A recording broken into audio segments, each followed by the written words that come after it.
አስራጋጭ ና ና ና ና ዳ ምን ልታዘዝ? ኢዛና አብሮ አደግ ጓደኛዬ ነበር። አስተናጋጅ ሆነህ ነው? አዎ። ምን ልታዘዝ? አይገርምሽም? በጣም ጎበዝ ተማሪ ነበር። አጉል አቀኛ ነኝ ሲል አስተናጋጅ ሆኖ ቀረ።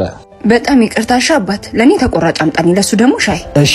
ና ና ና ና ና። እኔ ሳላዝ ወዴት ነው የምትሄደው? እሺ፣ ምን ላምጣልህ? ሰው ማዘዝ ደስ ይለኛል። ሻይ ይዘልኝና። ምን ሆነ ነው? አብሮ አደግ አይደል እንዴ? ምበልጠው እንጂ የሚበልጠኝን ጓደኛ መቼም ይዤ አላውቅም። ይሄው ያዘዝከኝ። አባት ሂሳቡ 200 ብር ነው። ለአገልግሎት ስንት ቲፕ ልስጥህ?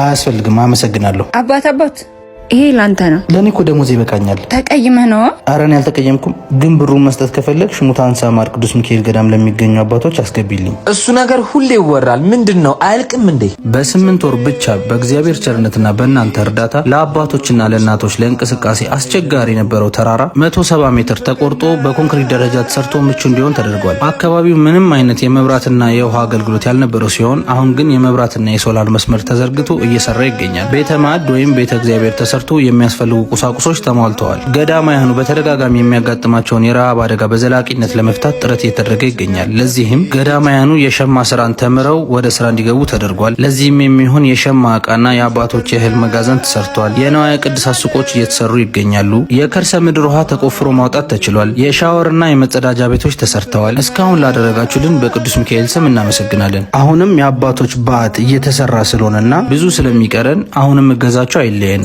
እንደዛ ከሆነ ያስጀመርነው ማስጨረስ አለብን። አካውንታቸውን ንገረኝ። 1044 25 98 391 አቢሲኒያ የላቸው 14 10 29 444